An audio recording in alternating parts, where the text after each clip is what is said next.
दी Yashwant cooperative bank limited Phaltan या बँकेच्या वतीनं कराडच्या प्रीतिसंगमावरील कृष्णामाई घाट येथे यशवंत महोत्सवाचे आयोजन करण्यात आले असून शुक्रवारी 21 रोजी देश या विषयावर सुप्रसिद्ध महिला कीर्तनकार हरिभक्त पारायण सुप्रियाताई साठे यांनी मार्गदर्शन केले।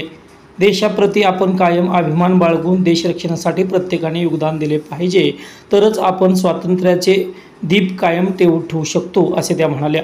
यशवंत महोत्सवाचे आयोजक व बँकेचे चेअरमन महेश बाबा जाधव, ॲडव्होकेट विशाल सेजवळ व अन्य पदाधिकारी तसेच यशवंत बँकेचे सभासद, कर्मचारी, अधिकारी उपस्थित होते। यावेळी वीरपत्नी, वीरमाता व माजी सैनिकांचा सन्मान करण्यात आला। आणि या यशवंत बँकेच्या सुवर्ण महोत्सवी वर्षानिमित्तानं चालू असणारा हा त्रिदिनीय नाम उत्सव महोत्सव 3 दिवसामध्ये कालचा एक दिवस आपला पार पडलेला आहे। 3 दिवसातले 3 विषय माझ्यासाठी सांगण्यात आलेले आहेत, देव, देश आणि धर्म। काल आपण देवतत्वाचा विचार केला, पण देवतत्व जिथं मानले जातं त्या देशतत्वाचा विचार आज आपण करणार आहोत। त्यानिमित्तानं आपण या ठिकाणी समुपस्थित आहोत।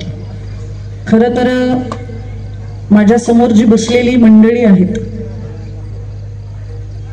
कीर्तनाच्या अगोदर ज्यांचा सन्मान या ठिकाणी करण्यात आला ते या देशाचे माजी सैनिक समोर बसलेले आहेत। खरं तर त्यांच्या चरणारविंदाला कोटी कोटी नमन करावे लागणार आहेत, कारण आपण तिथं सेवा केली म्हणून काही काळ आम्ही इथं व्यवस्थित झोपू शकलो। देशात राहतो त्या देशाचं नाव आपल्याला माहिती आहे ना? आपण कोणत्या देशात राहतो? बरं झालं भारत म्हणले, नाही तर इंडिया सुद्धा म्हणतात काही काही। मला आतापर्यंत त्या इंडियाचा अर्थच कळला नाही। आपण इंडियात राहत नाहीत, आपण भारत भूमीमध्ये राहतो। आणि भारत म्हणजे नेमकं काय? भारत हा संस्कृतातून आलेला बोल आहे आणि या भारत याच्यामध्ये भा आणि रथ असे 2 धातू वापरण्यात आलेले आहेत। भा म्हणजे बुद्धी आणि त्या बुद्धीचं गंतव्य असणारं ज्ञान, त्या ज्ञानामध्ये रथ असणारी माणसं ज्या मातीत राहतात त्याला भारत असं म्हणतात। त्याच्यामुळे ही ज्ञानभूमी आहे।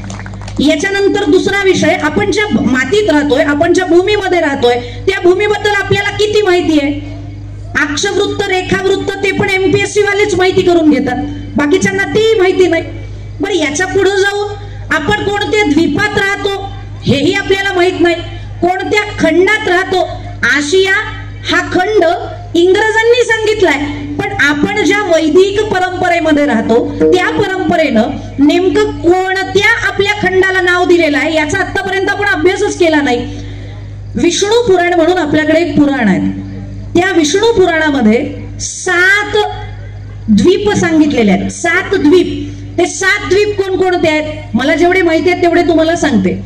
एक आहे जम्बूद्वीप, एक आहे प्लक्षद्वीप, त्याच्यानंतर एक आहे क्रौंचद्वीप, एक आहे कुशद्वीप, त्यानंतर एक आहे रम्यकद्वीप आणि याच्यामधल्या जम्बूद्वीपामध्ये आपण वास्तव्य करतो।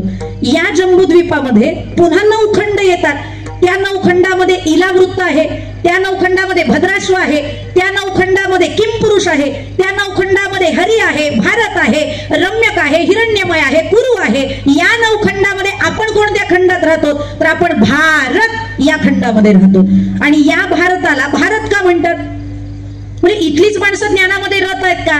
आणि जर इथली माणसं फक्त ज्ञानात रत असतील तर मग बरेचसे असे तत्ववेत्ते आहेत की जे बाहेरच्या देशामध्ये पण होते, मग याला भारत असं नाव पडण्याचं कारण काय? तशी कारणं खूप आहेत, पण जी मला भावली ती तुम्हाला सांगते। 2 मिनिटं भजन करा। विठ्ठल विठ्ठल असं म्हणतात की आपण ज्या भारतात राहतो त्या भारताची संस्कृती ही सनातन संस्कृती आहे, म्हणजे सगळ्यात आद्य संस्कृती म्हणून जिचा गौरव केला जातो ती आपली भारतीय संस्कृती आहे। आणि या भारत भूमीवरती प्रथम मनुष्याचं पाऊल जर कोणत्या मातीवरती पडलं असेल तर ते या भारत भूमीवरती पडलेलं आहे। भारत हा असा देश आहे की या भारत खंडामध्ये म्हणजे या जम्बूद्वीपामध्ये जो भारत खंड आहे तो मध्यवर्ती असणारा खंड आहे। मध्यवर्ती असणारा म्हणजे याच्या उजवीकडे तेवढंच क्षेत्रफळ आहे, याच्या डावीकडे तेवढंच क्षेत्रफळ आहे, म्हणून हा मध्यवर्ती असणारा भूखंड आहे असं मानलं जातं। या भारतामध्ये प्रथम मनुष्य ते म्हणजे ब्रह्मदेव, मनुष्य म्हणून जे आले ते ब्रह्मदेव, त्यानंतर ब्रह्मदेवांनंतर त्यांचे पुत्र ते म्हणजे मनु, मनूनंतर प्रियव्रत, प्रियव्रतांनंतर वैवस्वत, वैवस्वतानंतर विवस्वान, विवस्वानानंतर मग त्याच्यानंतर पुन्हा एकदा दुसरे प्रियव्रत, त्या प्रियव्रतानंतर असे बरेचसे राजे मध्ये होऊन गेले.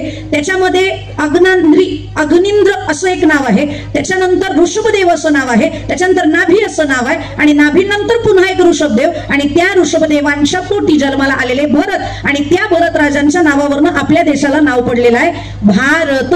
भरत याचा अर्थ असा होतो भरण पोषण करणारा. या पृथ्वीवरती जन्माला आलेल्या प्रत्येक जीवाचं भरण पोषण करण्याचं सामर्थ्य ज्याच्यामध्ये आहे, ज्या राजामध्ये आहे, त्याला भरत असं म्हणतात. आणि म्हणून अख्ख्या पृथ्वीचं भरण पोषण करण्याची क्षमता, नवे तर त्या मातीतली अनुकूलता फक्त इथल्याच राजांमध्ये आहे, म्हणून याला भारत भूमी असं म्हणलं जातं. बरं, आता काही जण म्हणतील इथंच फक्त सगळ्या जगाला पोषण्याची क्षमता का? आपल्या भारताला भारत वर्ष असंही म्हणतात. वर्ष का? वर्षा ते वर्षा असा समयकाल मान्य धरून त्या 4 ऋतूंना जिथं उपभोगता येतं ती भूमी म्हणजे आपली भूमी आहे. कारण आपल्याच भूमीत 4 ऋतू आहेत. बाकीच्या देशांमध्ये 4 ऋतू होत नाहीत. काही ठिकाणी 2च आहेत, काही ठिकाणी 1च आहे. तसे आपल्याकडे ऋतू किती? 4. कोणकोणते ते नका ना विचारत आहे, हे तुम्ही सांगा ना. तुम्हाला तर सांगण्यासाठी बोलवले ना.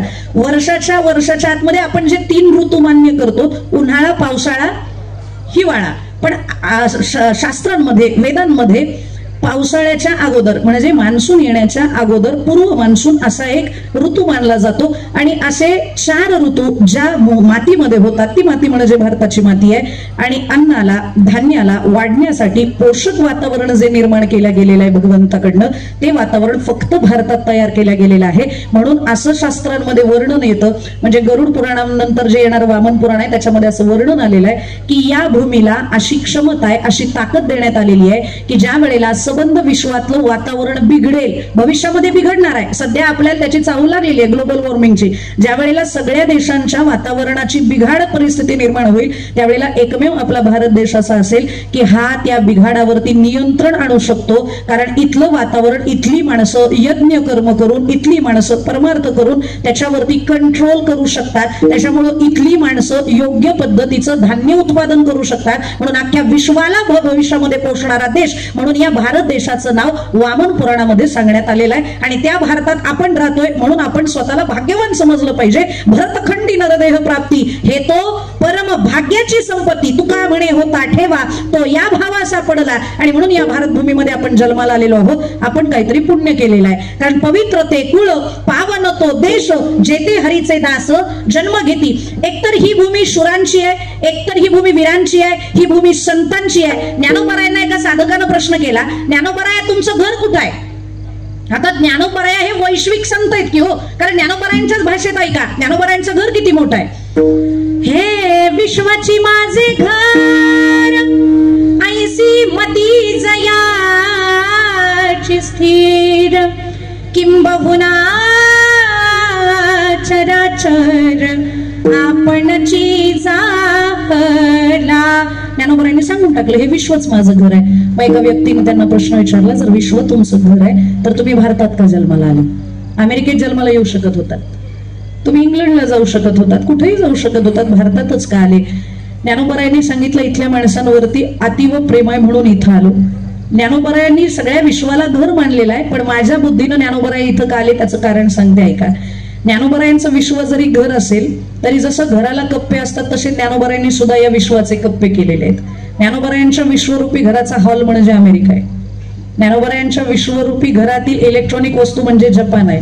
ज्ञानोबरायांच्या घरातल्या शोभिवंत वस्तू म्हणजे स्वित्झर्लंड आहे. आणि त्या ज्ञानोबरायांच्या विश्वरूपी घराचं देवघर म्हणजे भारत आहे. आणि साधू महात्मा हा देवघरातच वास्तव्य करेल की हो, त्याच्यामुळे ज्ञानोबराय भारतात जन्माला आलेले आहेत. आणि त्या भारतात आपण जन्माला आलेलो आहोत, मग आपण स्वतःवरती अभिमान बाळगायला नको का? बरं, आता भारत हा एकमेव असा देश आहे, आतापर्यंत अनेक देशांवरती आक्रमण झाली, अनेक देश जिंकल्या गेले, पण बराच काळ जोपर्यंत अहंकार विहीन माणसं भारतात जगत होती, जोपर्यंत स्वार्थ विहीन माणसं भारतात जगत होती, तोपर्यंत भारताला कोणी जिंकू शकलं नाही. आता हे दुर्दैव आहे की ते इंग्रज आले आणि इंग्रजही राहिले नसते, आपल्या निव्वळ काही स्वार्थापोटी काही माणसं आपली विक्रीस गेली म्हणून भारताला त्यांनी विकलं, नाहीतर तोही कलंक आपल्या माथ्यावरती लागला नसता. नाहीतर अख्खा जगज्जेता सिकंदर तोही शेवटी भारताच्या अगदी कोपऱ्यात आला, पण कोपऱ्यात आल्यानंतर त्याला कळलं इथं चाणक्यांसारखे संत राहतात आणि जिथं चाणक्यांसारखे महापुरुष आहेत त्या देशाला आम्ही कधीच जिंकू शकत नाही. तो पुन्हा मोकळ्या हाताने गेला. तो येण्याच्या अगोदरच एका साधूची आणि त्यांची भेट झाली आणि मग त्या साधूनं त्याला विचारलं, अरे बाबा कुठं चाललास? त्याला वाटलं या वेड्याशी काय बोलायचंय, भगव्या कपड्याला लोक मानच देत नाहीत, आम्हीच देत नाहीत तर बाकीचे काय देणार. आपण आपल्या भगव्या कपड्याला मान दिला पाहिजे. आणि जर खरंच आपल्या लोकांच्या अंतःकरणात भगव्या कपड्याबद्दल मान असताना तर पालघरची दुर्घटना घडलीच नसती. हो, आपण कुठंतरी निद्रिस्त आहोत, आपणच आपल्या माणसांची टर उडवायला लागलो, चेष्टा उडवायला लागलो, त्याच्यामुळे त्या कपड्याची किंमत कमी झाली. नाहीतर मग त्या कपड्यामध्ये ताकद आहे. त्याला वाटलं ह्याला काय विचारायचंय. त्या महात्म्यानं त्या सिकंदराला सांगितलं, ए बाबा, बघायला म्हणून जा, जिंकायला म्हणून जाऊ नकोस. जिंकायला म्हणून जाशील तर मारल्या जाशील आणि बघायला म्हणून जाशील तर तुझं स्वागत अगदी चांगलं आदरातिथ्य ते केल्या जाईल, पण जिंकण्याच्या हेतून जाऊ नको. हे ऐकल्यावरती सिकंदर थबकला. मी जिंकायला चाललोय ह्याला काय माहिती. एकतर मी वेषांतर करून चाललेलो आहे, पण तरी सुद्धा याला कळलं की मी जिंकायला चाललोय म्हणजे याच्याकडे गेलं पाहिजे. जवळ आल्यावर विचारलं, बाबा तुम्हाला काय माहिती, मी भारत जिंकायला निघालोय ते. अरे बाबा, आम्हाला सगळं माहिती असतं, पण तुझ्यासाठी जरा हिताचा सल्ला देणार आहे म्हणून 2 मिनिटं बस. सिकंदर त्या महात्म्याच्या समोर बसला. सिकंदरानं विचारलं, काय म्हणणं आहे नेमकं तुमचं, मी भारत जिंकायला का जाऊ नये? म्हणजे भारत जिंकायला जाशील तर तुझा पराजय होणार हे ठरलेलं आहे. अरे फक्त एकच पोरस आडवा आलाय तर तुझी पळता भुई थोडी झाली आहे. अजून तर त्याच्यापेक्षा 10 पट ताकदीचा चंद्रगुप्त आतमध्ये आहे आणि तो जर भिडला ना तर तुझं वाटोळच होणार आहे. तुझ्या माणसांचं वाटोळ होऊ नये याच्यासाठी तुला हिताचा सल्ला देतोय. तू काही आतमध्ये जाऊ नयेस आणि जिंकण्यासाठी जाऊ नयेस, अतिथी म्हणून नक्की जावं. मग त्याच्या लक्षात आलं की खरोखर हा महात्मा कोणीतरी महाज्ञानी. त्यांनी विचारलं, मग मी काय केलं पाहिजे ते सांगा. त्यावेळेला त्यांनी सांगितलं, तुझा अंतिम काळ जवळ आलेला आहे आणि ज्या गोष्टी जमवण्यासाठी तू लागलेला आहेस त्या गोष्टी तुला बरोबर घेऊन जाता येणार आहेत का बाबा? येताना काही घेऊन आलेला नाहीस, जाताना काही घेऊन जाणार नाहीस. त्याच्यामुळे या गोष्टीचा संशयाच्या पाठीमागे लागू नको. आणि त्या महात्म्याचं ऐकून सिकंदर काहीच दिवसांमध्ये ज्यावेळेला गतप्राण झाला, तर गतप्राण होण्याच्या अगोदर त्याच्या सेनापतीला त्यानं सांगितलं होतं, मी मेल्यानंतर काय करा, माझे हात काय करा, मोकळे ठेवा. का मोकळे ठेवा? तर मला जगाला सांगायचंय, जग जिंकलेला सिकंदर येतानाही रिकाम्या हाताने आला होता, जातानाही रिकाम्याच हाताने गेलेला आहे. त्याच्यामुळे तुमच्या बरोबरही काही येणार नाही हे जगाला कळावं म्हणून हात रिकामे. पण ही बुद्धी त्याची नव्हती हे सुद्धा त्याला सांगणारा भारतातला एक महात्मा होता हे आपण विसरता कामा नये. आणि असं कालांतरानं कळलं की ते पोशाख बदलून गेलेले चाणक्यच होते, त्यांनीच त्याला हा सल्ला दिलेला होता. या मातीला कोणीच जिंकू शकलं नाही आणि आता तर ते शक्यच नाही. मधला फक्त एक कालावधी गेला, त्या कालावधीमध्ये इंग्रजांनी आपल्यावरती राज्य केलं. पण त्याही वेळेला, ज्या वेळेला आपल्या मधल्या स्वाभिमानी माणसांची जागृती झाली, त्यावेळेला सगळ्यांनी संघटन केलं आणि त्या इंग्रजांना चले जाऊ म्हणून नारा देऊन इथून हकलून काढलेला आहे. ही मुलं जातात, यांना खरोखर स्वातंत्र्य कळलंय का? आणि त्या स्वातंत्र्यासाठी तुम्हाला असं स्वतंत्रतेनं फिरता यावं, तुम्हाला कोणत्याही वेळेला घराच्या बाहेर पडता यावं, तुम्हाला ही माझी माती आहे असं म्हणता यावं, तुम्हाला मोकळा श्वास घेता यावा, याच्यासाठी कित्येक तरी 20 ते 25 वर्षाच्या वयोगटातल्या तरुणांनी आपल्या प्राणांची आहुती दिली हे आपण विसरणार आहोत का? भगतसिंगांचं वय काय, सुखदेवांचं वय काय, राजगुरूंचं वय काय, केवढ्या वयामध्ये? अरे त्यांना सुद्धा संसार करण्याची इच्छा होतीच ना, त्यांना सुद्धा वाटत असेल ना मलाही बायको असावी, मलाही लेकरं बाळा असावी. पण हे सगळं असावं असं वाटत असताना सुद्धा त्याच्याकडे पाठ फिरवून देव देश आणि धर्मासाठी प्राण घेतले हाती असं म्हणत त्यांनी आपली प्राणज्योत मालवली. पण ज्या वेळेला त्यांना फासावरती लटकवण्यात आलं, त्यांचं तोंड झाकलं नाही, त्यांच्या चेहऱ्यावरती ग्लानी नव्हती, कारण त्यांना अभिमान होता की आम्ही जीव जरी आमचा जात असेल, आम्ही शहीद जरी होणार असू ना तरी सुद्धा आमच्या शहीद होण्यानं बरेचसे भगतसिंग या देशात पुन्हा तयार होणार आहे. भगतसिंगांना विचारलं, तुम्हाला भीती नाही का वाटत? त्यांनी सांगितलं, कशासाठी भीती वाटावी? अरे असे कैक भगतसिंग तयार होतील, पण त्यासाठी माझ्या प्राणांची आहुती गरजेची आहे म्हणून ते फासावरती चढले. आणि त्यांनी आपलं बलिदान जर दिलं नसतं तर आज आपण इथं व्यवस्थित बसू शकलो नसतो. त्या भगतसिंगांच्या शहीद होण्याची किंमत आत्ताच्या तरुण पिढीला राहिलेली आहे का? त्यांचा विचार आत्ताची पिढी करणार आहे की नाही? आणि जर करणार नसेल तर कदाचित आपण स्वतंत्र नसतो झालो तर बरं झालं असतं असं म्हणण्याची वेळ आलेली आहे. आमच्या तरुणांना या कोणत्याच गोष्टीची किंमत राहिलेली नाही. बरं, तो काळ जुना काळ आहे असं म्हणून सोडून टाका. म्हणजे अगदी चाफेकर बंधू असतील, हे 3 मी जे सांगितले, भगतसिंग, सुखदेव आणि राजगुरू असतील, हा समजा जुना काळ आहे. पण आता आपण जर व्यवस्थित इथं श्वास घेतोय, आपण जर इथं व्यवस्थित कृष्णा काठाला आरामात पावभाजी खाऊ शकतो, इथं आनंद लुटू शकतो. पण जर तुम्ही जम्मू काश्मीरमध्ये, आता मगाशी साहेबांनी बोलता बोलता सांगितलं की जम्मू काश्मीरला ज्या वेळेला एखादा सैनिक तिथं असतो, अगदी -°C टेम्परेचर असतं, आणि अशा टेम्परेचर मध्ये सुद्धा सैनिक तिथं जीवाची तमा न बाळगता, परवा न करता, अरे कधी कुठून गोळी येईल, कधी कुठून आतंकवादी येईल, कधी कुठून माओवादी येईल, कधी कोण आमच्यावरती अटॅक करेल, हे त्यांना माहिती नाहीये. पण तरी सुद्धा जीवाची तमा ते बाळगत नाही. त्याला एकच कारण आहे, आम्ही इथं जर राहिलो नाही तर आमचा देश व्यवस्थित राहणार नाही. देश सुस्थितीत ठेवायचा असेल तर त्यासाठी आम्हाला तिथं गेलं पाहिजे, असं म्हणून ते दिवस रात्र तिथं जागतायत. आणि आपण आतमध्ये राहणारे करतोय काय? आपल्याला त्यांच्याबद्दल थोडाही अभिमान नाही, त्यांच्याबद्दल थोडाही स्वाभिमान नाही. मगाशी म्हणल्यासारखं आम्हाला सैनिक आठवतात. कधी? 15 ऑगस्टला झेंडावंदन करायला त्यांना बोलवा, तेवढ्याच दिवशी फक्त आम्हाला ते आठवतात. काय काय तर इतके विचित्र आहेत की त्याही दिवशी त्यांना बोलवत नाही. हे थोडंसं माझं बोलणं तुम्हाला कटू वाटेल, पण माझं एक वाक्य मी सांगते. 15 ऑगस्ट आणि 26 जानेवारीला नेत्यांना बोलवतात ते झेंडावंदन करायला.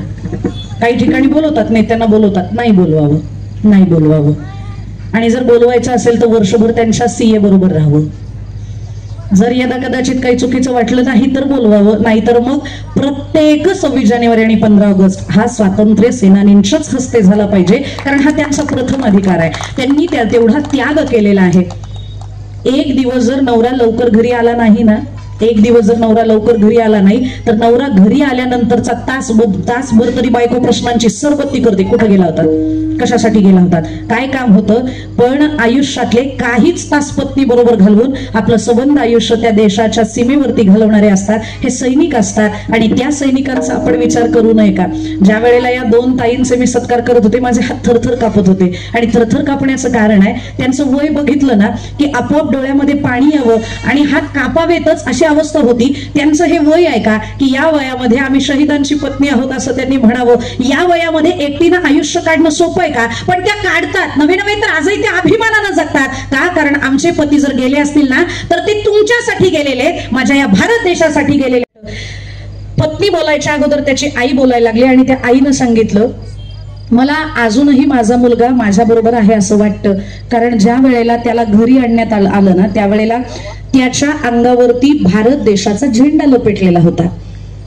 म्हणलं मग त्याच्यामध्ये तुमचा मुलगा बघून तुम्हाला वाईट वाटलं नाही का? म्हणे कुठल्या आईला वाटणार नाही हो, मी काय दगडाच्या काळजाची आहे का? मला वाईट वाटलं, पण त्याच्यानंतर ज्या गोष्टी घडत गेल्या ना त्याच्यानंतर माझा ऊर मात्र अभिमानानं भरला. म्हणलं असं काय नंतर घडलं की तुमचा ऊर अभिमानानं भरावा? म्हणे ज्या वेळेला त्याचा अंत्यविधी चालू होता ना, तो अंत्यविधी चालू असताना सर्वसामान्य माणसाच्या वेळेला कवटी फुटायची वाट बघतात, पण कवटी फुटायच्या अगोदर इथं सलामी देण्यात आली. ज्या वेळेला त्या बंदुकातनं त्यांना सलामी देण्यात आली त्याच वेळेला असं वाटलं की माझ्या मुलाला सद्गती लाभली, त्याच्यामुळे कवटी फुटण्याची वाट बघायची आता मला गरज नाही असं त्या क्षणाला वाटलं. आणि त्यानंतर ज्या वेळेला त्या सैनिकातले त्याचे मित्र त्याचा गुंडाळलेला जो तिरंगा होता तो तिरंगा घेऊन आमच्या घरी आले आणि घरी आल्यानंतर तो तिरंगा लावला. आपला सर्व जगामध्ये म्हणजे आपल्या भारतामध्ये जिथं सुद्धा आयुष्यभर त्या शहीदाच्या आईला आणि त्या शहीदाच्या पत्नीला सांगत असतो की तुमचा मी आजन्म ऋणी असणार आहे. जोपर्यंत माझ्या जीवात जीव आहे तोपर्यंत मी तुमच्या पायी नतमस्तक असणार आहे. म्हणून त्यांच्या समोर तो झेंडा सुद्धा क्रॉस होतो, तो झेंडा सुद्धा वागतो, नतमस्तक होतो. आणि त्या झेंड्यानं सुद्धा ज्यांच्या समोर झुकावं त्यांच्याबद्दल आपल्या अंतःकरणामध्ये कृतज्ञता नसावी का? ते आपल्यासाठी काय करतायत याचं भान आपल्याला नसावं का? जर ते तिकडं आपलं काम चोखपणानं पार पाडतायत तर किमान आपण इथं राहून आपल्या देशाबद्दल अभिमान बाळगणं एवढं तरी आपल्याला जमू नये का? 15 ऑगस्ट आणि 26 जानेवारी आली की लोक पहिल्यांदा मोबाईलवरती सर्फिंग करत असतात.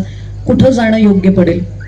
अरे महाबळेश्वर जवळ पडेल का? इकडं कोल्हापूरला जाऊयात का? पन्हाळ्याला जाऊयात? अरे किमान तेवढ्या दिवशी तरी ते लता दीदींचं फार गोड गाणं आहे, ए मेरे वतन के लोगो जरा आंख में भर लो पानी. मला माझा आवाज फार गोड नाही पण महाराजांचा आवाज मेरे वतन के लोगो जरा आंख में भर लो पानी, जो शहीद हुए उनकी जरा याद करो कुर्बानी. किमान त्या 2 दिवसामध्ये तरी आपण इथं म्हणलं पाहिजे, ये माय फो तुझे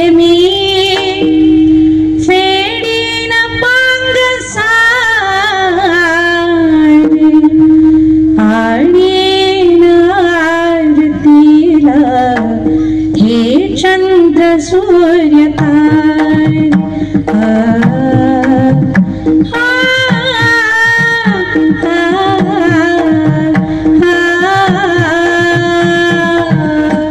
गे माय भो तुझे मी फेडीन पांग सारे आणीन आरतीला हे चंद्र सूर्य तारे या मातीनं आपलं रक्षण केलेलं आहे, या मातीच्या पुत्रांनी आपलं रक्षण केलेलं आहे. मग किमान ह्या 2 दिवसाबद्दल त्यांच्याबद्दल कृतज्ञता व्यक्त करणं हे आपलं काम नाही का? सणासुदीला जसा देवाला नैवेद्य जातो ना, तसा एक नैवेद्याचा ताटाचा भाग थोडासा आपल्या सैनिकांसाठी काढून ठेवा. आणि माझी एक संकल्पना आहे, मी जे ताट काढून ठेवा म्हणते ती संकल्पना मला तुमच्या समोर मांडायची आहे.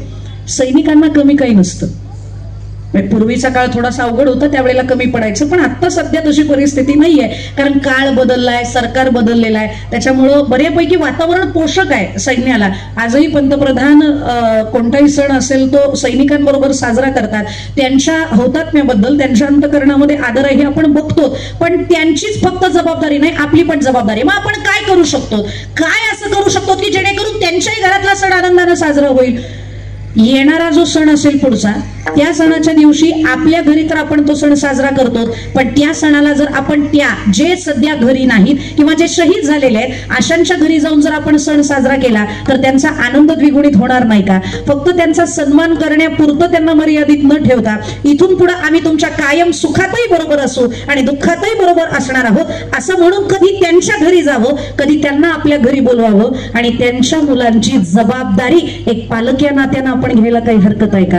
आणि म्हणून त्यांचं ताट बाजूला काढावं, म्हणजे त्यांचा हक्क जो आहे तो आपण बाजूला काढला पाहिजे. मग त्या मुलांना जे काही कमी असेल, जेव्हा जेव्हा कमी पडेल ते कमी पडेल तिथं त्या रिकाम्या जागा भरण्यासाठी आम्ही उपस्थित असणार आहोत हे सांगणं म्हणजे आपली जबाबदारी नाही का? ह्या सगळ्या गोष्टींचा कुठेतरी विचार झाला पाहिजे. आणि या देशाबद्दलचा स्वाभिमान फक्त बोलून जमणार नाही, तर तो कृतीत उतरला पाहिजे. आमच्या सकल संतांनी तो विचार त्यांच्या अंतःकरणामध्ये असणारी देशाबद्दलची जी संकल्पना आहे ती संकल्पना अभंगाच्या प्रथम चरणात निळोबरायांनी मांडली. देश काळ वर्तमान, देश काळ वर्तमान, देश काळ वर्तमान, देश काळ वर्तमान. या नाढळेची भिन्न माझा देश, माझं सध्याचं वर्तमान काळ, याच्या पलीकडे जाऊन जर तुम्ही मला दुसऱ्या देशात जा म्हणत असाल तर हे कधीच शक्य नाही. नाढळेची भिन्न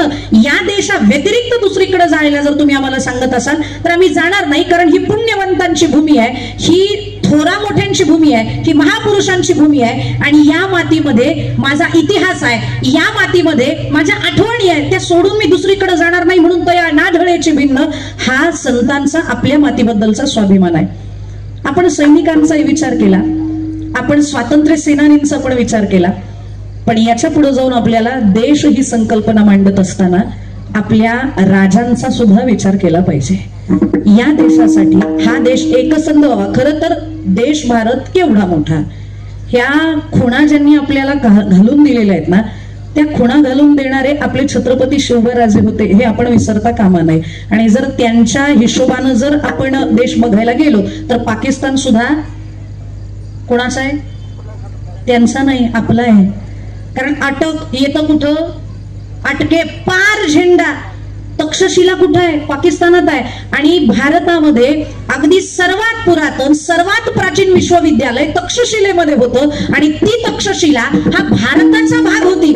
नालंदा जे आजही पाकिस्तानात आहे ते अफगाणिस्तानात आहे, तीही आपल्या भारताचा भाग होती. त्याच्यामुळे हा एवढा मोठा भारत आहे. नंतर तो काटछाट करून इंग्रजांच्या अवकृपेनं तो फक्त जम्मू काश्मीर पर्यंत खाली आला. नाहीतर पाकिस्तानही आपलंय, अफगाणिस्तानही आपलंय, फार पुढे जात नाही. आता एवढं जरी आलं तरी खूप झालं.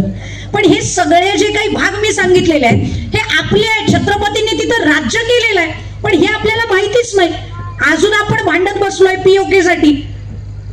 पण मी कायम सांगताना सांगते, पीओकेचाच विचार करू नका, कधी कधी सीओकेचा पण विचार करा. कारण पाकिस्तान ऑक्युपाईड काश्मीर, पण चीननं पण बळकावलंच आहे ना तिबेट आपलं. तिबेट आपलंच आहे ना. दलाई लामांना पळून यावं लागलं, भारताचा भाग आहे तो, पण तरी सुद्धा त्यांना तिथून पळून यावं लागलं. का? कारण चीन ऑक्युपाईड काश्मीर झालंय. ते आता ते जे तिबेट आहे तेही काश्मीरमध्येच मोडायचं, पण ते चीननं आपल्याकडनं बळकावून घेतलेलं आहे. आणि आपण थोडं सतर्क राहिलं पाहिजे, थोडं जागरूक राहिलं पाहिजे. कारण बांगलादेश सुद्धा आता तिकडं बोकाळलाय तोही काय करेल सांगता येणार नाही. आणि भारतवासियांनी किमान आपल्यामध्ये जागरूकता तयार ठेवा, कारण तिन्ही बाजूला जे देश आहेत ते आपल्या भल्यावर राहिलेले नाहीत. एकीकडे आहे पाकिस्तान, एकीकडे आहे चीन आणि एकीकडे आहे बांगलादेश. चीन आणि पाकिस्तान आपल्यासाठी किती चांगले आहेत हे सगळ्यांना माहितीच आहे, बहुश्रुत आहे. आणि राहिला बांगलादेश, पूर्वीच्या त्या पंतप्रधान होत्या त्या बऱ्या तरी होत्या, काय त्यांचं नाव, मेहबूबा शेख, काय, हा शेख हसीना, नाव बदललं नाही का, काय त्यांची नावच लक्षात राहत नाहीत. मरू द्या, तुम्हाला कळले म्हणजे बाजले, काय मला तरी आठवण ठेवून करायचंय, मला काही सोयी करायची का त्यांच्याशी. पण त्या तिथले जोपर्यंत पंतप्रधान होत्या तोपर्यंत ठीक होतं. पण आता बांगलादेशी लोकांचं जे आक्रमण आपल्यावरती व्हायला लागले, काय म्हणजे कुठं झालं, कधी झालं, एवढूसा देश आम्हाला काही संपवणार आहे का, काळजी करू नका, तेही होईल. बांगलादेशी थेट घुसत नाहीयेत, आपल्या ओळखीच्या माणसांना फोन करतायत, जगा हे क्या देखो. आणि जर जागा नसेल तर मग वक्फ बोर्ड आहेच, ते वक्फ बोर्ड थेट डायरेक्ट कुठेही चादरी टाकायच्या, ही जागा आमची असं सांगायचं आणि त्या लोकांना तिथं आणून बसवायचं. कितीतरी मदरसे जिथं पुरायला जागा दिल्या होत्या त्याच्यावरती बांधकामं झाली, त्याच्यावरती मशिदी उभं राहिलेल्या आहेत, त्याच्यावर मदरसे उभं राहिलेले आहेत. आपण या गोष्टीचा विचार करणार आहोत की नाही, ही जागा कुणाची आहे, नाही आपली, त्यांनाच देऊन टाका. अजूनही बऱ्याच जणांना हा विचार पडतोय नेमकी जागा कोणाची. अहो ही माती आपली आहे, ही माणसं आपली आहेत. आणि पूर्वीच्या काळी ज्या काही या जागा दिल्या जायच्या ना, काही जणांच्या स्मशानांसाठी जागा दिलेल्या आहेत, काही आपल्या गायरानांसाठी जागा दिल्या. त्या गायरानांचं तर मला कधी कधी अडचणच वाटते.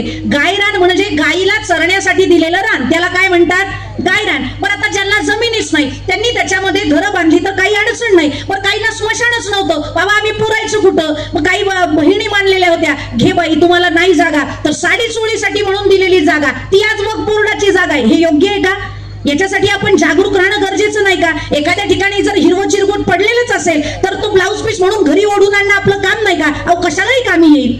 पण हे आपण करत नाही, हे दुर्दैव आहे, याचा विचार केला पाहिजे. ह्या बांगलादेश असा थेट जरी आला नाही ना, तरी तिकडची जर माणसं आपल्यामध्ये घुसली ना तर उद्या आपल्या नोकऱ्या जाणार आहेत, उद्या आपल्या मुलांच्या शिक्षणाचा हक्क जाणार आहे, उद्या आपल्या मुलांना खाण्याचे वांदे होतील जर ती सगळी इकडे आली तर. पहिलेच आहेत ती काही कमी आहेत का? त्याच्यामुळे अजून बाकीचे आणावीत ही माझी अपेक्षा नाही. म्हणून आपण सतर्क राहणं, जागरूक राहणं हे गरजेचं आहे, कारण हे तिन्ही देश आपल्या विरोधातलेच आहेत. सध्या त्यांची मनोभूमिका विरोधातलीच आहे. आणि या तिघांनी जर एकसाथ आक्रमण केलं ना तर काही नाही, खाली समुद्रच आहे, आपल्याला थेट उड्या माराव्या लागतील.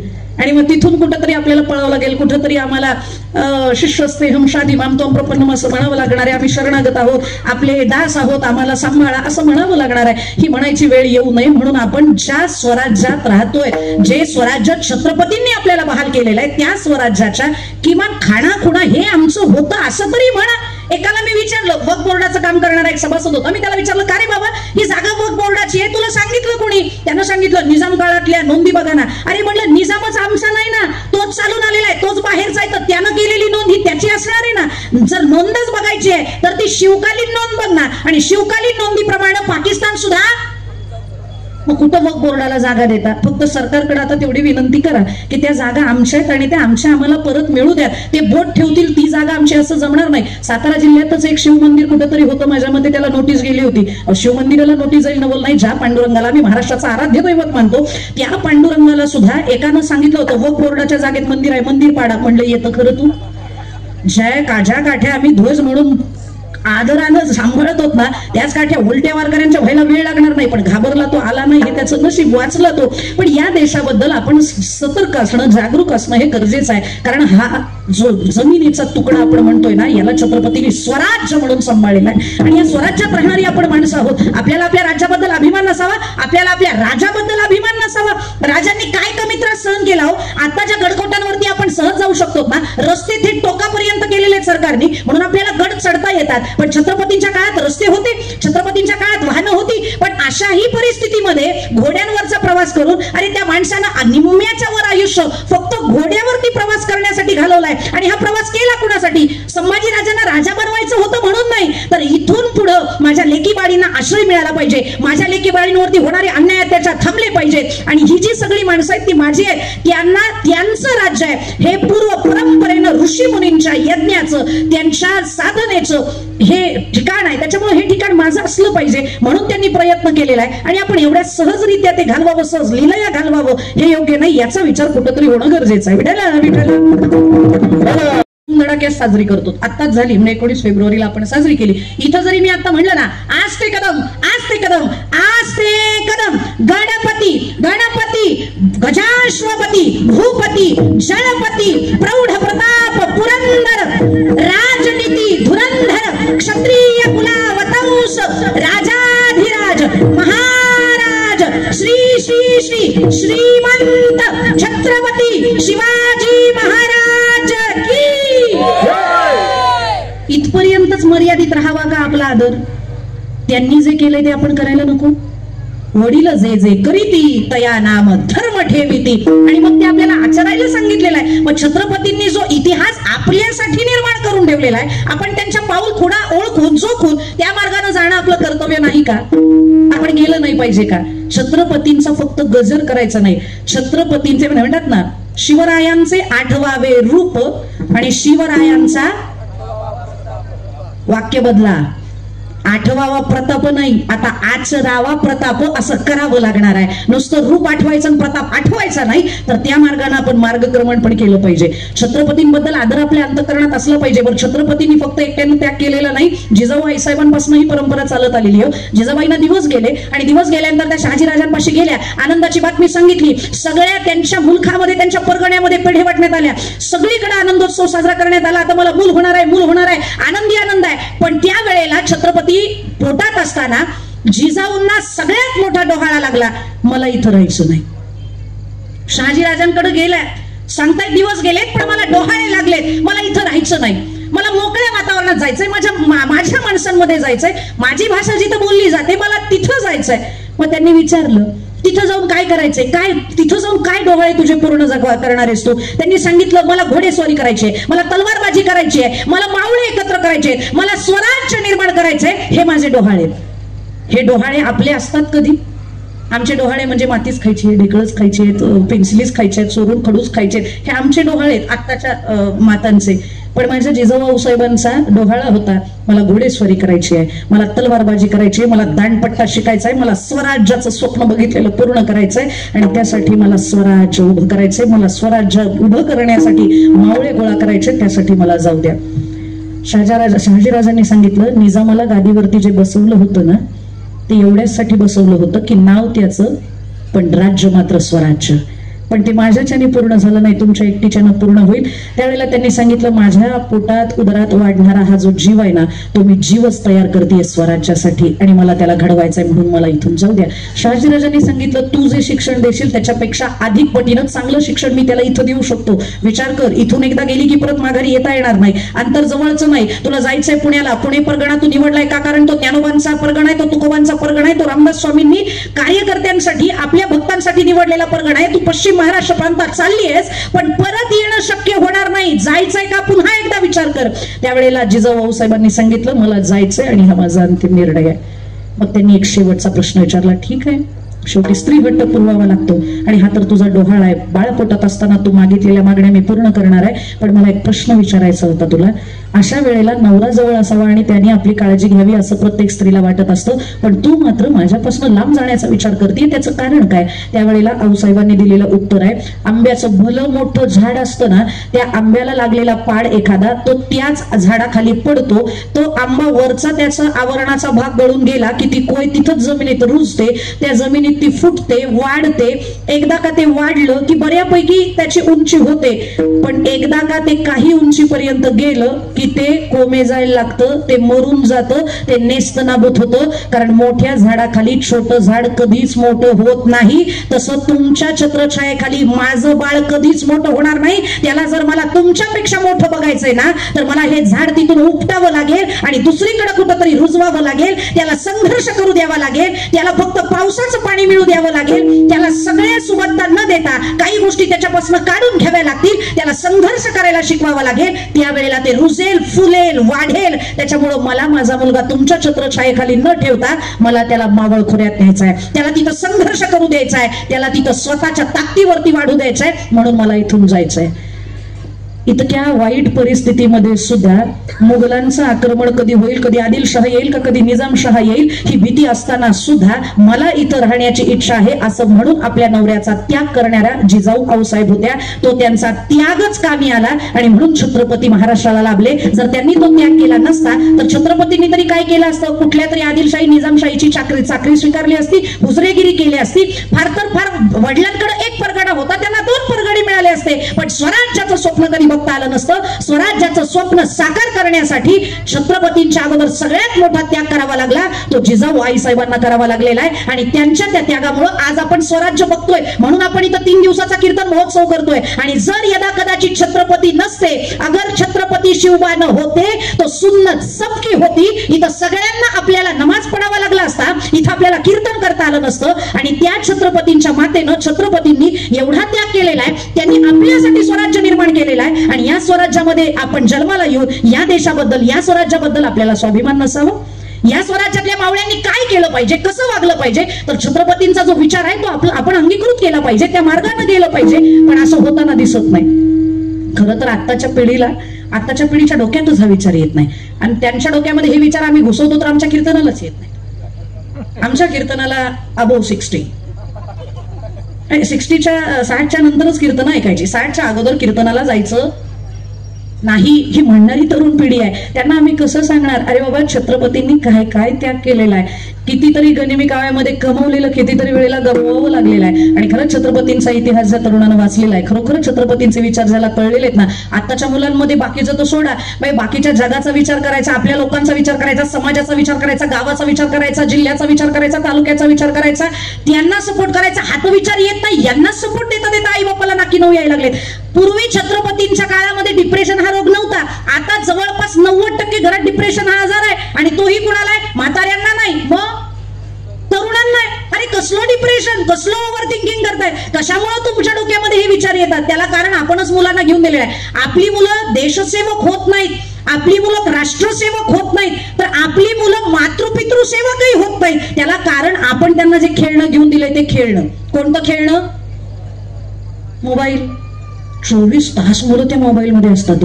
मला तर कधी कधी विचार पडतो नेमकं करतात काय त्या मोबाईलमध्ये. माझ्याकडे पण आहे, पण मला फार वेळ नाही त्याच्यात घालवूशी वाटत.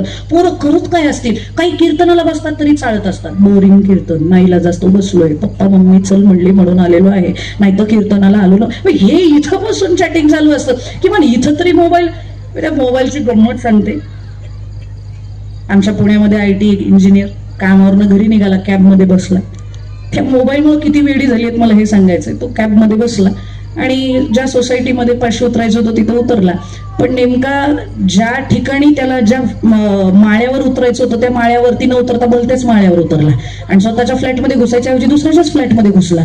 बरं घुसला घरातल्या बाईंनी तरी अडवावं ना, पण त्याही मोबाईलवरती युट्यूबवरती काहीतरी सर्चच करत होत्या. त्यांनी पण तांब्या घेतला, टेबलावरती ठेवला आणि पुन्हा बाई आतमध्ये कामाला लागल्या त्यांच्या मोबाईलवरच्या. बरं ज्या वेळेला त्यांचे यजमान आले त्यांनी तरी किमान व्यवस्थित बघावं काय घरात चाललंय, पण ते फेसबुकवर लाईक डिसलाईक करतच आले होते. घरात घुसले आणि परक्या पुरुषाला बघून म्हणतात, सॉरी बरं का चुकून तुमच्या घरात आलो असं म्हणून माघारी निघून गेला. अरे चाललंय काय करतोय आपण, आपल्याला कळतंय का? एवढे आपण आहारी गेलोय ते मोबाईलच्या.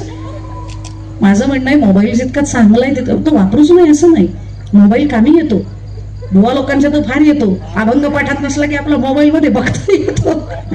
पण कुठपर्यंत तो मोबाईल वापरावा? तासभर मोबाईल वापरा, ठेवून द्या.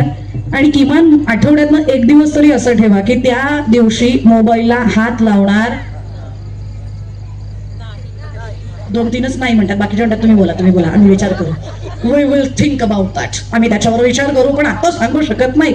हे तर दुर्दैव आहे आपलं. आपल्या तरुणांबद्दल विवेकानंदांचा इतका अभिमान आहे. विवेकानंद ज्या वेळेला अमेरिकेमध्ये गेले, शिकागोमध्ये त्यांची भाषणं प्रसिद्ध झाली आणि ती भाषणं ऐकून काही प्रभावित झाले तरुण. आणि त्या तरुणांचं असं मत आलं विवेकानंदांच्या समोर, स्वामीजी आता आपण भारतात माघारी जाऊ नये. काय ठेवलंय भारतामध्ये? श्रीमंतांचा, गरीब देश म्हणून त्या देशाकडे बघितलं जातं. इथं श्रीमंती पण खूप आहे, पण तेवढीच गरीबही लोक आहेत. काय त्या देशानं तुम्हाला दिलेलं आहे? तुम्ही एक काम करा, अमेरिकेचं नागरिकत्व स्वीकारा, तुम्ही इथंच राहा, तुम्हाला मनुष्यबळ, सत्ताबळ, शक्तीबळ आम्ही सगळं पुरवू, पण तुम्ही इथं राहा. त्यावेळेला त्यांनी सांगितलं नाही जमायचं, मला भारतात परतावं लागेल. मग एका साधकानं विचारलं, स्वामीजी असं काय तुमच्या भारतात की तुम्हाला परत माघारी जायचंय? आम्हा तरुणांमध्ये असं काय नाही की जे भारतातल्या तरुणांमध्ये आहे की तुम्ही आम्हा साधकांना सोडून त्या साधकांकडे चाललेत? त्यावेळेला स्वामीजींनी उत्तर दिलं, मी बोलतोय त्याचा बाबा राग नको येऊ देऊ, पण माझ्या भारतातल्या तरुणांमध्ये इतकी क्षमता आहे, भारतातले फक्त 100 तरुण, राजयोग नावाच्या पुस्तकामध्ये त्यांचं हे वाक्य आहे, नक्की वाचा. त्यांचं असं वाक्य आहे, भारतातले फक्त 100 तरुण जर देव, देश आणि धर्मासाठी 100च दिवस जर एकत्र आले आणि निस्वार्थ आणि निष्कामपणानं जर त्यांनी सेवा केली ना, तर अवघ्या 100 दिवसात अख्खं विश्व भारताला विश्वगुरु मान्य करेल एवढी ताकद या तरुणांमध्ये आहे. तसं ते काम उभा करू शकतात, पण इथल्या मुलांनी हे काम उभा करू नये म्हणून मोबाईलचा सगळ्यात जास्त खप बनवणाऱ्यांनी केला तो भारतात केला. मार्क झुकेरबर्ग, तुम्हाला माहिती असेल, मार्क झुकेरबर्गनं फेसबुक बनवलं, पण ते खपवायला तो भारतात आला. मार्क झुकेरबर्गनं आता व्हॉट्सअप खरेदी केलं. काही दिवसापूर्वी 2-3 वर्षाखाली तो व्यवहार झाला, पण ज्या वेळेला त्यानं व्हॉट्सअप खरेदी केलं ना, व्हॉट्सअप ऍप खरेदी केल्यानंतर त्यानं पहिला दौरा जर कुठल्या देशाचा केला असेल ना, तर तो देश भारत देश होता. आणि का भारतातच आला असेल होतो? का त्याला चीनमध्ये जावंसं वाटलं नसेल? लोकसंख्या चीनची पण जवळपास तेवढीच आहे ना, पण चीनमध्ये न जाता भारतातच का आला? कारण त्या लोकांना माहिती आहे यांची डोकी जर मोबाईल मधनं बाजूला निघाली ना, तर हे ताकदीचं काहीतरी उभा करू शकतात, पण ती ताकद एकत्र आली नाही पाहिजे. यांची डोकी फुटून राहिली पाहिजे, यांची डोकी फक्त त्या मोबाईल मध्ये राहिली पाहिजे. याच्यासाठी यांना गुंतवून ठेवा, यांची डोकी वर होता कामा नये म्हणून तो खपवायला इथं आला आणि आपणही ते खपवून घेतोय. हे दुर्दैव नाही का? या राष्ट्रपुरुषांवरचं असणारं जे काही त्यांच्यावरचं प्रेम आहे तेच निदर्शनास येतं ना, ते आपल्याबद्दल पण असावं असं वाटत असेल, त्या देवानं आपल्यावरती कृपा करावी असं वाटत असेल, तर आपण राष्ट्रपुरुषांनी जे केलं ते केलं पाहिजे. छत्रपतींकडे शक्ती होती, युक्ती होती, पण तरी त्यांना माहिती होतं आपल्याला जर स्वराज्याचं स्वप्न साकार करायचं असेल तर त्यासाठी भक्ती करावीच लागणार आहे. म्हणून एवढे मोठे छत्रपती शिवराजे पण ते तुकोबरायांच्या कीर्तनाला येऊन बसत. काय रामदास स्वामींकडे जाण्याची गरज होती, पण त्यांना माहिती होतं जर स्वामी बरोबर नसतील तर स्वराज्याचं स्वप्न तयार होणार नाही, स्वराज्य साकार होणार नाही. आणि राजांनी फक्त लढाया केल्या, पण आपलं मनोबल मुलांचं वाढवण्याचं काम रामदास स्वामींनी सबंध आयुष्य केलेलं आहे, हे आपण विसरू शकणार नाही. त्यांनी गावोगावी बलोपासना चालू केल्या, गावोगावी हनुमंतरायांची मंदिरं बांधली, मुलांना तालमीत जायला सांगितलं. आताच्या मुलांच्या सुद्धा तब्येती असल्या पाहिजेत. आपल्या लेकीबाळींचं, आपल्या मुलींचं, आपल्या बहिणींचं रक्षण आपण नाही करणार तर कोण करणार? मुलांकडे बघितलं की आम्हालाच भीती वाटते. आता शिवजयंती झाली नाही, असंच होतं आहेत का? आत्ताच्या मुलींना कॉलेजमध्ये गेल्यानंतर प्रलोभन येत नाहीत. आत्ताच्या मुली अगदी 6वी-7वीच्या पुढे गेल्या तरी सुद्धा त्यांना शाळेमध्ये प्रलोभनं दिली जातात, आणि आमच्या मुलींना नाही त्या गोष्टीची प्रलोभनं दाखवली जातात. बरं, जो गाडी फिरणं, मुली तरी काय विचित्र. आता मुली नाही आहेत कीर्तनाला, पण जर 1-2 आहेत त्यांनी सांगावं की उद्या थोडासा हा विचार त्यांना सांगा, मुली भाळतात तरी कशाला गाडीला? त्याच्या तोंडामध्ये काय गुटखा आहे, कसा छान थुकतोय, काय त्याची गाडी आहे, ह्या गाडीला तुम्ही भाडावं. अगं बायांनो, ती गाडी भाड्याची आहे. तुम्ही काहीतरी वेगळाच विचार करसाल. ती गाडी सुद्धा त्याची नाहीये, फिरवण्यासाठी डिझेल सुद्धा त्याला भलत्या माणसानं दिलेला आहे, त्याला पुरवण्यात आलेला आहे. तुला गाडी देतो, तुला पैसे देतो, तुला कपडे देतो, तुला घर बांधून देतो, फक्त यांच्या पोरी आणायच्या तू, फक्त यांच्या पोरी आणायच्या तू. आणि आमच्या पोरी नाही त्याच्याशी लग्न करतात. भले आपल्या कुणाशीही करा, पण तिकडे जाऊ नका. नाही ते हाल होतील, इसिसला जॉईनिंग करावं लागेल. आणि या सगळ्या गोष्टी आपण इथं जन्माला येऊन आपल्याच देशाच्या विरोधात कारवाया करण्यासाठी आपल्याच मुलींचा वापर करण्यात येतोय. केरला स्टोरी बघितलाय का नाही आपल्या पोरींनी? आणि नसेल बघितलं तर आई वडिलांनी दाखवणं काळाची गरज आहे. आपल्या मुलींनी अशा कुणाच्याही आयऱ्या-गैऱ्याच्या सोम्या-गोम्याच्या हाताला लागावं आणि आपलं सबंध आयुष्य खराब करून घ्यावं. इतक्या का आपण किरकोळ आहोत? अरे आपण छत्रपती तारा राणींच्या वंशज आहोत, आपण जिजाऊ साहेबांच्या वंशज आहोत, आपण अहिल्याबाई होळकरांच्या वंशज आहोत, आपण गोंड राणी गौरावती म्हणून त्यांचं नाव आहे, गोंड राणी दुर्गावती यांच्या आपण वंशज आहोत. आणि त्यांच्या वंशज आपण असताना आपण असं कोणालाही समर्पण करावं? ह्या लेकींना वाचवण्यासाठी आपल्या खरं तर मुलींपर्यंत हा विचार पोहोचवणं आई वडिलांचं काम आहे. आपल्या मुलीला काय संस्कार द्यायचे हे आपल्या हातात आहे. माझी मुलगी भविष्यात कशी असली पाहिजे, तिचं फ्युचर काय असलं पाहिजे, माझ्या मुलाचं फ्युचर काय असलं पाहिजे, हा विचार आई वडिलांनी करणं गरजेचं आहे. आणि तोच आपण करत नाही. आई वडील म्हणतात करू दे एन्जॉय. अरे किती दिवस एन्जॉय करू देणार आहात? त्याला एक निर्धारित लक्ष द्या. या काळात तू हे केलंच पाहिजे, त्या काळात तू केलंच पाहिजे. मुलींना सांगा बाई करीना कपूर बघू नको, ऐश्वर्या राय बघू नको, झिरो फिगर होऊ नको. रस्त्यात जर एखादा नराधम आडवा आला ना तर त्याला आडवा करण्याची ताकद तुझ्यात असली पाहिजे. ही काळाची गरज आहे, हे आपण त्यांना शिकवलं पाहिजे. पूर्वीच्या काळी राजे होते म्हणून दरारा होता, दबदबा होता, हात लावताना सुद्धा नराधम 10 वेळेला विचार करायचे. आता तसं नाहीये. आणि राजांबद्दल अजूनही मुलींमध्ये विश्वास आहे, पण आत्ताच्या तरुण मुलांबद्दल नाही. हे दुर्दैव आहे. दंगल घडली होती एका ठिकाणी. कुठं घडली, का घडली, कशासाठी घडली हा माझ्या कीर्तनाचा विषय नाही. दंगल घडल्यावरती एक यवन कन्या घरामध्ये आई वडिलांची वाट बघत होती. खिडकीतनं बाहेर बघत होती आई वडील येत आहेत का. आई वडील तर काही येताना दिसले नाहीत, पण रस्त्यावरनं चालणाऱ्या गुंडांचं, नंगे तलवारी घेऊन चालणाऱ्या गुंडांचं टोळकं त्यांची नजर तिच्यावरती गेली. आणि मग त्यांनी विचार केला काही झालं तरी आज या मुलीला आपण उचलून न्यायचं. म्हणून तिच्या दिशेनं झपझप पावलं टाकायला लागल्याबरोबर हिला लक्षात आलं की तो टोळका माझ्याकडेच येतोय. आणि आता जर स्वतःच्या इज्जतीचं आणि जीवाचं रक्षण करायचं असेल तर त्या जीविताच्या रक्षणासाठी मला निघणं गरजेचं आहे. तिनं पुढच्या कड्या कुलप लावली आणि पाठीमागच्या दरवाजानं ही पोर निघाली. पळून पळणार किती, पीटी उषा थोडी आहे. शेवटी वैतागली. येणाऱ्या जाणाऱ्याच्या समोर हात जोडून म्हणायची, विनंती करायची, काही करा पण आजची रात्र माझ्या जीविताचं, माझ्या इज्जतीचं रक्षण करा. माझ्या जागी जर तुमची बहीण असती तर तुम्ही काय केलं असतं. पण तिचं कोणी ऐकलं नाही, कारण तिला वाचवण्याची इच्छा व्हायची, पण पाठीमागचं टोळकं बघितलं की भीती वाटायची, हे मारून टाकतील आपल्याला सुद्धा तिच्या बरोबर. त्याच्यामुळे कोणी तिला आसरा दिला नाही. शेवटी पळता तिच्या डोक्यात आलं की आता समर्पणाशिवाय पर्याय नाही. चौकामध्ये बसली आणि विचार करते, आता बस, आता पळू शकत नाही, माझ्या इज्जतीचं कोणी रक्षण करणार नाही, आता समर्पणच करावं लागेल. म्हणून रडायला लागली. आणि ढसढसा रडत असतानाच तिच्या डोळ्यामधल्या पाण्यामध्ये प्रकाशाचा कवडसा चमकला. तिला लक्षात आलं की ज्यार्थी प्रकाश पाण्यात चमकतोय माझ्या डोळ्याच्या म्हणजे कोणीतरी जागा आहे. वरती नजर केली तर डाव्या हाताला एक गल्ली गेली होती. त्या गल्लीतनं खिडकीतनं थोडासा प्रकाश बाहेर पडताना तिला दिसला. तिनं विचार केला कोणीतरी जागा असेल, जागा असल्याशिवाय लाईट चालू राहणार नाही. ती जेवढा काही अंगामध्ये प्राण होता तो तिनं एकवटला आणि धावत त्या खिडकीपर्यंत गेली. खिडकीतनं आत डोकावून पाहिलं आणि मग दरवाजावरती थप टाकली. एक 30 ते 35 वयोगटाचा हिंदू युवक तिच्या समोर उभा होता. त्यानं दरवाजा उघडला आणि तिला विचारलं, कोण तू, कुठून आलीस, मध्यरात्रीला माझ्या दरवाजावर थाप टाकण्याचं कारण काय. त्यावेळेला तिनं सांगितलं, दादा सगळ्या प्रश्नांचं उत्तर सकाळी देईन, आता माझ्या इज्जतीचं रक्षण करा, आता फक्त मला आत घ्या, पाठीमागं काही नराधम माझ्या लागलेले आहेत. त्यानं जसं वाकून बघितलं, त्याला टोळकं दिसलं, त्यानं पटकन तिला सांगितलं, आत हो, त्यांच्याकडे मी बघतो. तिला आतमध्ये घातलं आणि यानं बाहेर कडी लावली आणि काठी घेऊन दरवाजात उभा राहिला. दिप्पाडच्या दिप्पाड 6 फुटाचा गडी हिंदू युवक, कपाळाला लावलेली ती जी काही असणारी चंद्रकोर आहे ती शोभून दिसत होती. त्या टोळक्यानं त्या गल्लीत येणं केलं, पण निम्म्यापर्यंत आल्यानंतर त्यांनी विचार केला, मुलगी नंतर पहिले जीव वाचवा. आपण जरी 5-6 असलो तरी त्याच्यातल्या 2 जणांचा कार्यक्रम याच्याकडनं उरकला जाईल. त्याच्यामुळे जीव वाचवा, आपण निघा माघारी. ते निघून तर गेले, पण रात्रभर त्या हिंदू युवकाच्या अंतकरणात एकच विचार घोळत राहिला. दंगलीच्या परिस्थितीमध्ये केवल कन्या माझ्या दरवाजामध्ये येते, माझ्या इज्जतीचं, माझ्या जीवाचं रक्षण करा असं म्हणते. पण त्यावेळेला तिच्या हे का लक्षात आलं नाही, घरात गेल्यानंतर घरामध्ये मी एकटा होतो, मी हिंदू होतो, मीही काही वाटलं असतं तर काहीही चुकीचं तिच्या बरोबर करू शकलो असतो. पण तिच्या अंतकरणात माझ्याबद्दल एवढा विश्वास निर्माणच कसा झाला हे तिला विचारायचं. पण रात्रीचं एखाद्या लेकीला ताईला उठवू नये म्हणून त्यानं रात्री उठवलं नाही. आणि बरोबर सकाळ झाल्यानंतर ती जशी आतमधनं दार वाजवायला लागली, त्यानं बाहेरनं कडी उघडली आणि ती आभार मानून निघणार तेवढ्यात त्यानं तिला थांबवलं आणि विचारलं, ताईडे थांब, एक प्रश्न विचारायचा आहे. बोल ना म्हणली. दादा काय झालं.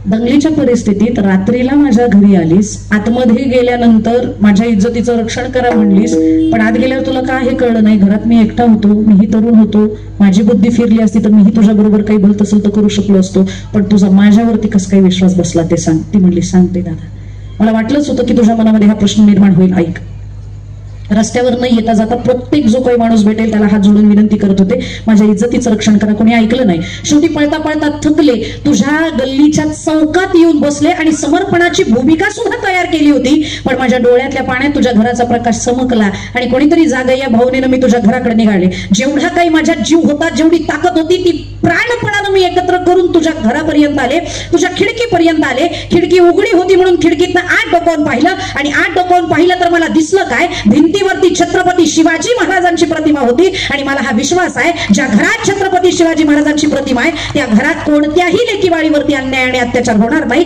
हा विश्वास होता. म्हणून रात्रभर तुझ्या घरात राहिले. नाही, पण छत्रपती संभाजीराजांना माहिती होतं माझ्या एकट्याचं बलिदान असे हजारो संभाजी या मातीतनं निर्माण करणार आहे, आणि म्हणून त्यांनी आपल्या वडिलांचा गनिमी कावा आचरणात आणला नाही. कारण आपल्या वडिलांनी काय काय केलंय हे बघत बघतच शंभूराजे मोठे झाले होते. त्याच्यामुळे निश्चित त्यांना आपल्या वडिलांचा इतिहास तोंडपाठ होता हो, पण तरी सुद्धा त्यांनी तो मार्ग आचरला नाही, कारण वेगळा विचार त्यांनी केला. आणि म्हणूनच कालांतरानं पेशवाई पुढे आली आणि ते अटकेपार झेंडा पोहोचवू शकले. डोक्यात विचार एकच होता, आमच्या राजाचा खुनाचा बदला घ्यायचाय. कारण मारताना त्यांना असंच मरण तरी कसं यावं. नुसतं आता छावा पिक्चर बघताना जरी पाऊण तास शेवटचे बघितले ना, त्यांना ज्या पद्धतीनं हाल करून मारले ते बघितलं तरी सुद्धा पाऊण तास माणसं रडतात. अंगावरती काटा येतो. अहो साधा काटा जरी चालताना पायात मोडला ना तरी माणूस 4 पावलं पुढे टाकू शकत नाही. का? कारण तो काटा टोचत असतो. अरे सळया त्या पण टोकदार सळया त्या गरम कराव्यात आणि त्या डोळ्यांच्या बुबुळात घालाव्यात, पण तरी सुद्धा तोंडात ऊस सुद्धा येऊ नये इतका त्रास माझ्या शंभूराजांनी सहन का केला? तर त्याला एकच कारण आहे, हे ज्या वेळेला बाहेरच्या माझ्या लोकांना कळेल ना त्यावेळेला ते चौतार लुटतील आणि याचा बदला म्हणून स्वराज्यच पुन्हा उभं करतील. ते स्वराज्य बघायला मी जरी नसलो ना तरी स्वराज्य माझ्या लोकांना आणि जनतेला गरजेचं आहे. म्हणून आपल्या प्राणांची आहुती त्यांनी दिलेली आहे. आणि त्या देशामध्ये राहणाऱ्या माणसांना छत्रपतींच्या बलिदानाबद्दल काहीच वाटत नसावं हे दुर्दैव नाही. आणि म्हणून आपण ज्या देशात जन्माला आलोय त्या देशातल्या राजांचा, त्या महापुरुषांचा, वीरांचा, शुरांचा, संतांचा इतिहास आपण वाचला पाहिजे. त्यांच्यावरती त्यांनी जे जे केलं ते आपण केलं पाहिजे. आपल्यावरती तशी कृपा अनुकूल असावी असं वाटत असेल तर आपणही छत्रपती कधीतरी कीर्तनाला जात होते, आपणही कधीतरी कीर्तनाला उद्या तरी या म्हणजे लोक अजून वाढतील. पण माझा आपला मी स्वार्थ थोडा बघते. एकदा तरी किमान महिन्यात एक तरी आपण कीर्तन ऐकलं पाहिजे. मग निळोबारायांना विचारलं की जर त्यांच्यावरती तुम्ही भगवंताची कृपा होती म्हणता, होती ना? निश्चित होती. कशी होती? तर ते अभंगाच्या 2ऱ्या चरणामध्ये निळोबाराया सांगतात, भगवंताची कृपा झाली ना तर भगवंत कृपा करतो. कशी करतो? तुकोबारायांच्या कीर्तनाला छत्रपती येऊन बसले आणि छत्रपती आल्यानंतर मुघलांना कळलं शिवबा कीर्तन सुनने आया आहे. मग आता काय करायचं?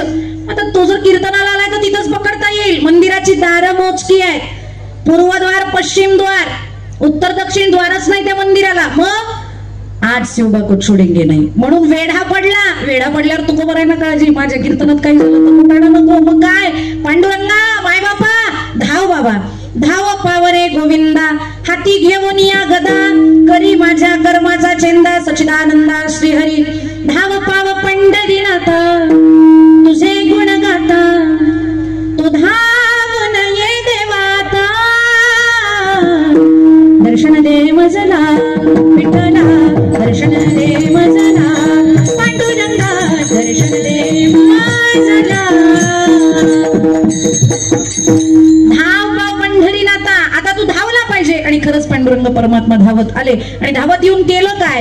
तिथं भगवंतांनी सगळ्यांची रूप छत्रपती बनवली, सगळे छत्रपती कीर्तनाला. आणि ज्या वेळेला हे बघितलं छत्रपती म्हणून एखाद्याला पकडावं तर तो भलताच माणूस निघावा. आणि अशा रीतीनं कीर्तनातनं छत्रपती सुखरूप बाहेर गेले. पण गनिमाच्या हातात काही लागले नाही, विरोधकांच्या हातात काही लागले नाही. जया कृपावंत माय विठाई कवळून राहे. आपल्यावरती कृपा हवी असं वाटत असेल तर एकच करा, काय? भजन. विठोबा रखुमाई, विठोबा रखुमाई, विठोबा रखुमाई, विठोबा रखुमाई,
देश का तया नाढळेची भिन्न जया कृपावंत माय विठाई कवळून पाय विठ्ठल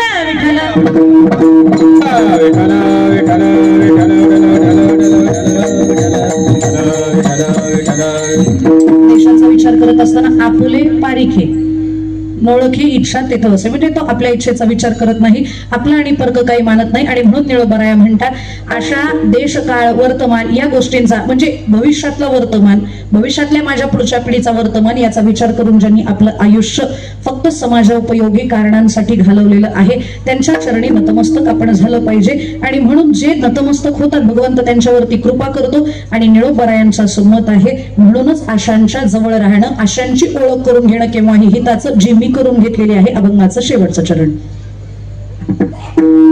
निळा म्हणे निळा म्हणे निळा म्हणे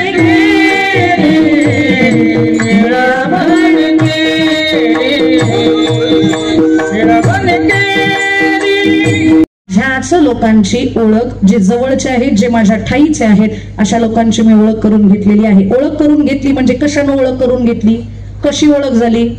तोंडोपतोंडी ओळख नाही झाली. बरं, जे हयातीत नाही त्यांची ओळख कशी होईल, तर ती इतिहासानं मी त्यांच्याशी ओळख करून घेतलेली आहे. उर्वरित आयुष्य त्यांचा इतिहास वाचून माझं आयुष्य मला सुखकर करता येणार आहे. आपलंही आयुष्य आपल्याला सुखकर करायचं असेल तर त्यासाठी आपण आपल्या माणसांचा इतिहास अभ्यासणं, पडताळणं, तो विचारात घेणं ही काळाची गरज आहे. म्हणून तरुणांना माझं सांगणं आहे, काही जण म्हणतात इतिहासातलं म्हणजे फार पुराणातली वांगी पुराणात असं समजून त्याचा फार विचार होऊ नये, पण तो विचारच, कारण इतिहास पुनरावृत्ती करत असतो असं म्हणतात. त्याच्यामुळे त्या पुनरावृत्तीला तोंड देण्यासाठी आपण तयार असणं गरजेचं आहे, आणि ती तयारी जशी ज्ञानोबा तुकोबांनी केली तशी आपल्याला करायची. म्हणून ज्ञानोबा तुकोबांचं कृतज्ञतेनं भजन. ज्ञानेश्वर माऊली ज्ञानराज माऊली ज्ञानेश्वर माऊली ज्ञानराज माऊली महाराज ज्ञानेश्वर माऊली ज्ञानराज माऊली महाराज ज्ञानेश्वर माऊली ज्ञानराज माऊली ज्ञानेश्वर माऊली ज्ञानराज माऊली महाराज ज्ञानेश्वर माऊली.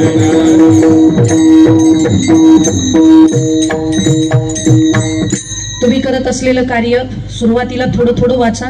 तुम्ही करत असलेलं कार्य कदाचित फार मोठं नसेल, पण एखादं जरी तुम्ही सकारात्मक पाऊल आपल्या इतिहासाच्या दृष्टीनं, आपल्या शूरवीरांच्या दृष्टीनं उचललं तर ते भविष्यात आपल्या फायद्याचं ठरणार आहे. मग असे मी कीर्तनात्मक काही 2-3 संकल्पना मांडून गेले की आपल्या शहीद जवानांच्या घराला आपलं घर समजून आपले सण त्यांच्या घरी साजरे होतील का, किंवा त्यांना आपल्या घरी निमंत्रित करून त्यांना योग्य तो मान सन्मान देता येईल का, आपल्या राष्ट्रपुरुषांचा इतिहास आपल्याला वाचता येईल का. मला एका जणाने एका कीर्तनात विचारलं, या छोट्या छोट्या गोष्टी करून थोडी काही फरक पडणार आहे. मी बऱ्याचदा सांगत असते, गोष्टी दिसताना छोट्या दिसत असतात पण त्याचा परिणाम मात्र फार मोठा होत असतो, आणि त्याचा विचार इतिहासही करत असतो.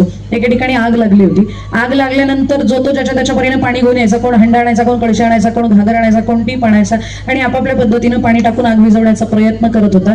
तिथं त्या सगळ्यांमध्ये एक चिमणी होती. ती चिमणी चोचीत पाणी घ्यायची, आगीत नेऊन होतायची, चोचीत पाणी घ्यायची, आगीत नेऊन होतायची. तिथे एक कावळ्यानं ते सगळं बघितलं, तो हसला आणि त्या चिमणीकडे येऊन म्हणतो, कसा ए चिमणे, अगं तुझा जीव केवढूसा, तुझी चोच केवढूशी, एवढूशा चोचीतल्या पाण्यानं एवढी मोठी आग विझणार आहे का, तू कशाला एवढी धावपळ करतेस. ती चिमणी माघारी फिरली, कारण तिला हे समीकरण माहिती होतं. चांगलं काम करायला लागलं की कावळे आडवे येतात. पक्षात कावळे आणि माणसात डोमकावळे. त्याच्यामुळे ती चिमणी माघारी फिरली आणि त्या कावळ्याला कशी म्हणते, काऊ दादा मला माहिती आहे माझा जीव फार बारीक आहे, काऊ दादा मला हेही माहिती आहे की माझ्या चोचीतल्या पाण्यानं ती आग विझणार नाही, पण दादा ज्यावेळेला या आगीचा इतिहास लिहिला जाईल ना, त्यावेळेला तो इतिहासकार या चिमणीबद्दल हे वाक्य निश्चित लिहिल की मैं आग लगाने वाली नहीं, मैं आग बुझाने वाली हूँ. आणि एवढं एक वाक्य जरी माझ्याबद्दल निघालं ना तरी माझ्या कार्याची सार्थकता आहे. त्याच्यामुळे तुम्ही जर चांगलं काम करत असाल तर ते किती व्यापक आहे याचा विचार केला जात नाही, पण ते सत्कार्य आहे की नाही याचा मात्र निश्चित विचार होतो.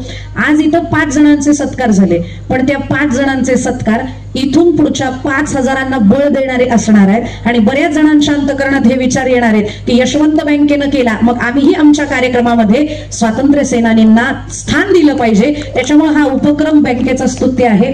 अशाच संकल्पना, वेगवेगळ्या संकल्पना बँकेच्या सगळ्या संचालकांना, अध्यक्षांना सुचाव्यात अशी भगवत चरणी प्रार्थना करते. आणि माझ्या मते आजही माझ्या कीर्तनात